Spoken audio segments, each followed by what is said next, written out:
RV rental consignment. What is it? And is it worth it?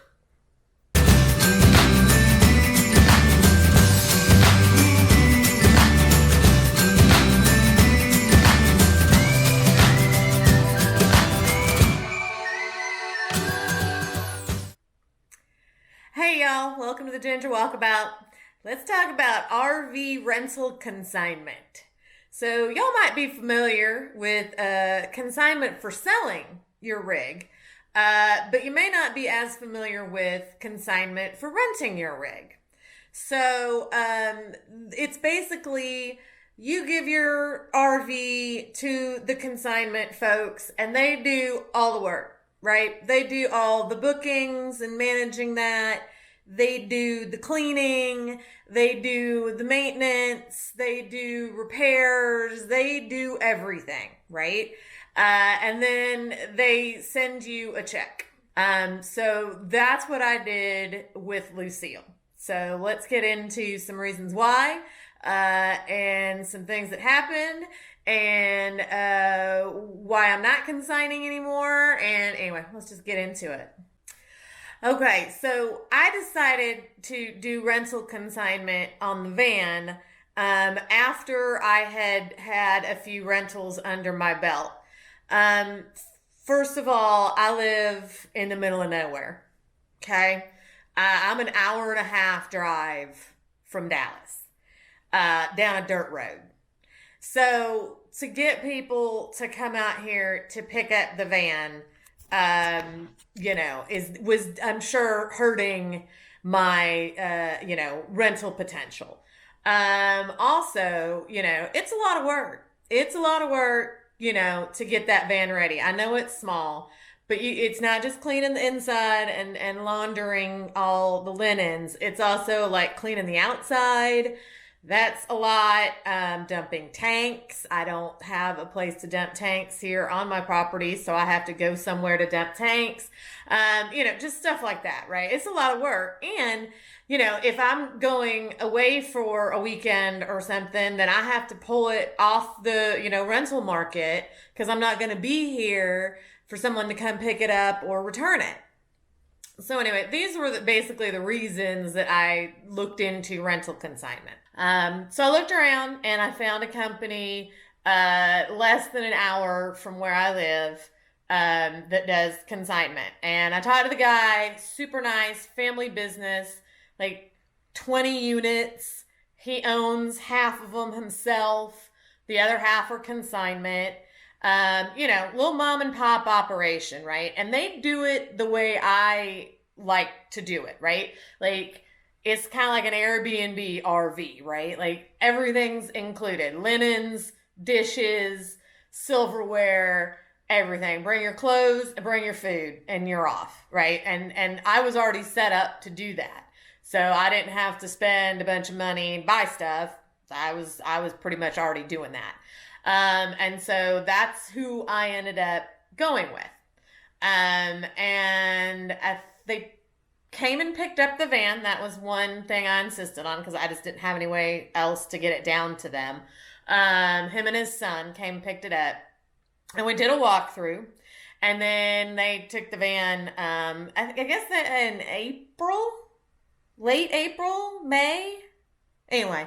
And so they had it down at their place, and they took them a while to get it cleaned and listed and all that and ready to go to start booking rentals through them.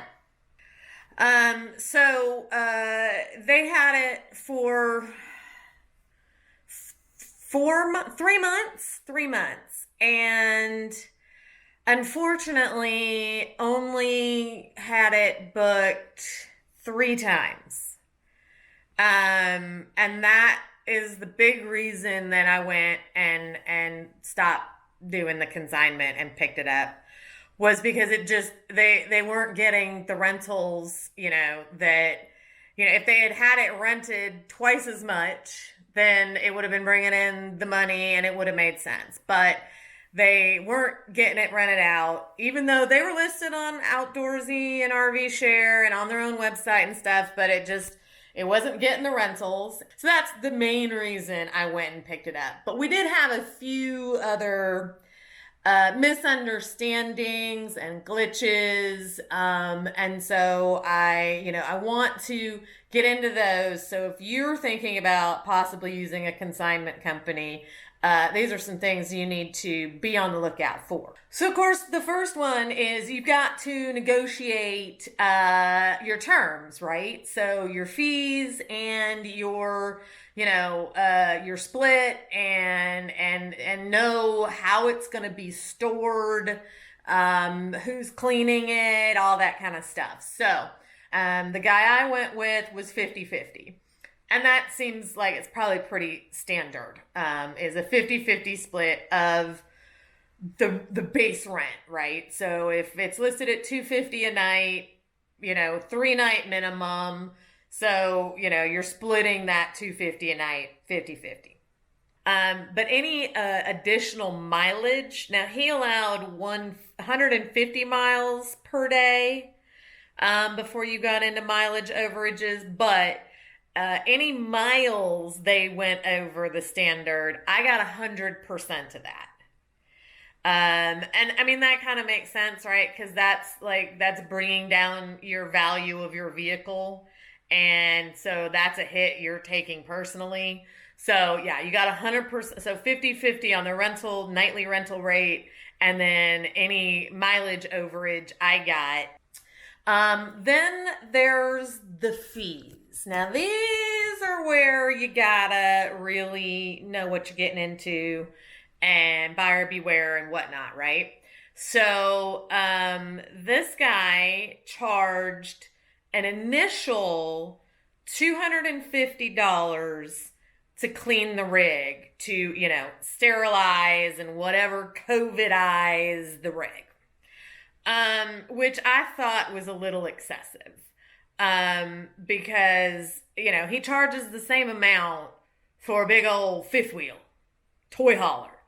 And it does not take the same amount of time to clean my rig that it does to clean a big old travel trailer or Class A or something like that.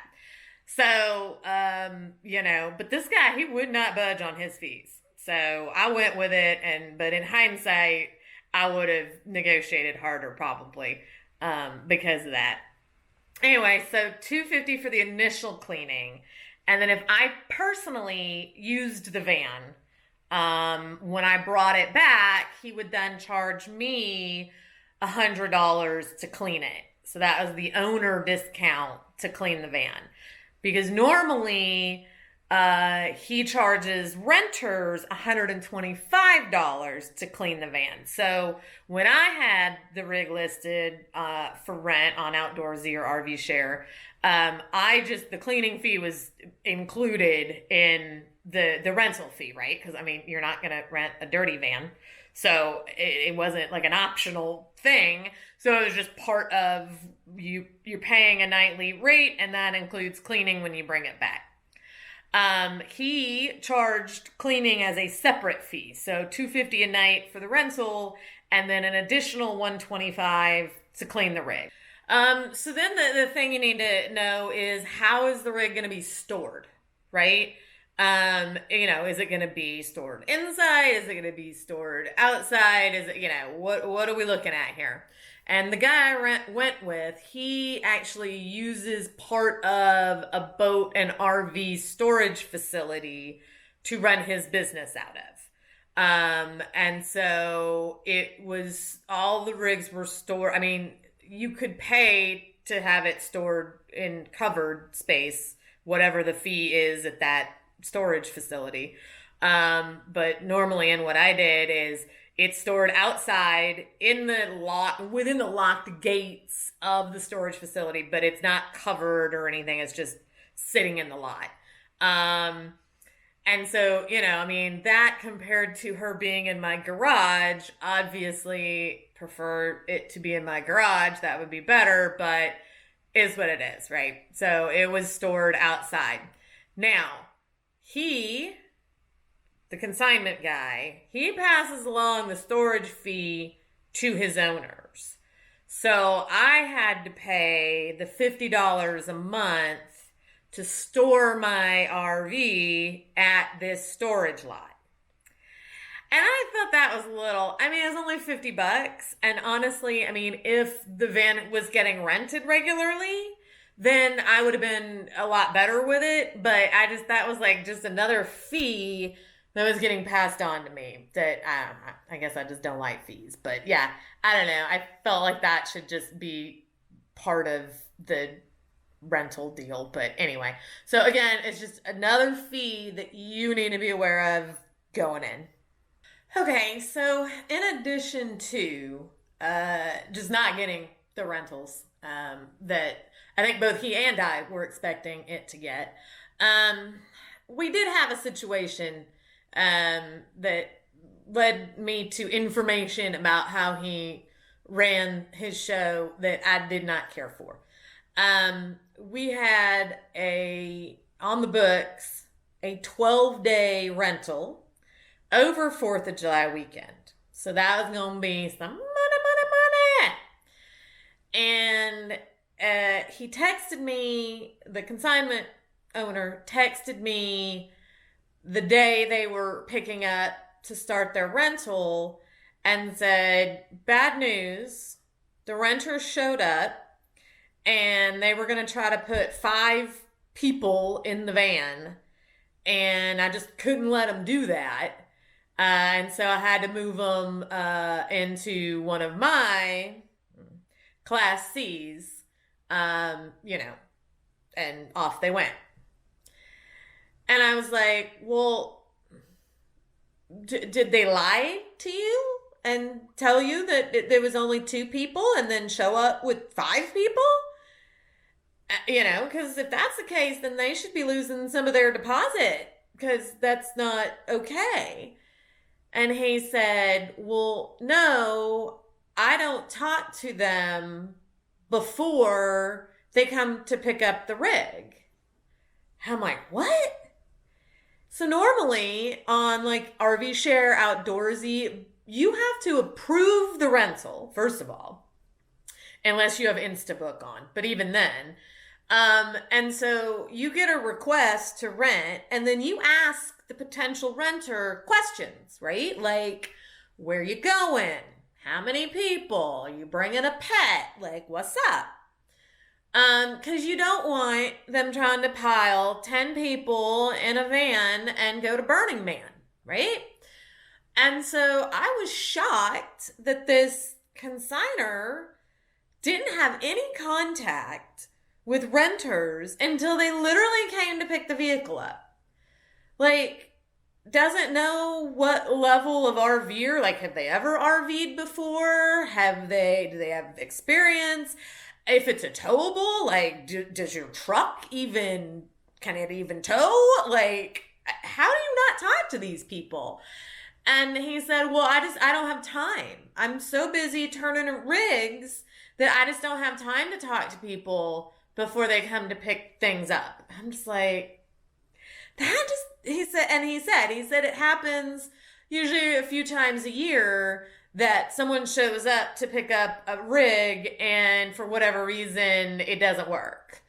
And so I have to put him in a different rig. And I'm like, this is not okay. That's just not okay. Like, if I'd known that, like, let me help. Like, I'll be like, hi, potential renter, here you want to rent my rig. I'm the owner, here to just ask a couple questions. Now I'm going to turn you back over to the consigner. Have fun. Like, I'll help vet. But, like, to not talk to people at all until they come to pick up the rig seems ridiculous. And then, of course, because, if he had talked to them when they first booked, which was like 6 weeks in advance, and he'd found out there was a problem, he could have moved him into a different rig, and then mine could have been back on the rental market. But because he didn't know about this problem until they showed up to pick up the rig, it was too late to get a new renter in. So I missed 12 days of potential rental over the 4th of July weekend. So yeah, that did not sit well with me at all. So anyway, it was shortly after that. There was one more rental on the books, and I didn't want to like ruin somebody's vacation by canceling, and so I let the van stay with him through that rental, and then I went and picked it up. I was like, "We're done, we're done," and he was fine with it. There was no, he was not upset. He didn't try to fight me on it. Like he was fine. He was like, "Yeah, it's not rented, so like I get it. It's fine." So yeah, so that was kind of my history of the consignment renting. So I guess the moral of that story is, in addition to working out all the money stuff, right? You need to know how people are running their show if they're going to be renting out your van. Like you need to ask them the whole program. Like, do you talk to renters before you approve their rental? How do you like run their, if they're coming direct to you through your website and not through Outdoorsy or RV Share, how do you vet them and make sure they have the proper driver's license and insurance? And then how do you do rental insurance and like all of that stuff? You need to go through all those questions with a potential consigner to make sure you know how they're running their show, and how they're handling things. Like, these are all the little questions that you really need to ask, and make sure, that they know how everything operates. Because again, they're going to be doing the walkthrough with the renter now, right? Like, I gave him the little manual that I made up. I gave it to him. And he actually printed it and laminated it and put it in the van. So that was good. All of that stuff you need to go through if you're going to potentially do a consignment. So know what you're getting into, know how they run their show, and then you can decide if it's, for you or not. All right. So ultimately, with this one consigner, it did not work out. And I'm not saying I would never consign the van again. I don't know of another consigner that's anywhere close to where I live. So I'm probably not going to be looking to do that right now. I think if I put the van back up for rent myself, I'll do it for a minimum 7-day rental. I think that would be 7 days would make it worth the work I have to do to clean it and get it ready. You know what I mean? 3-day rentals is just not worth it to me. So if I relist it, I haven't yet. If I relist it, then it's going to be a minimum 7-day rental. If I get no renters, fine. It's just fine. But, you got to do your math and your calculus on what makes it worth it to you. So anyway, I hope that helps. If you're considering using a rental consignment company, definitely look into it. I think if he had gotten more rentals, it probably would have worked out a lot better. So yeah, look into it and make your own decisions, but ask the important questions. Okay, y'all, so I hope that was helpful. Learn from my experiences, and I will hopefully see you on the road.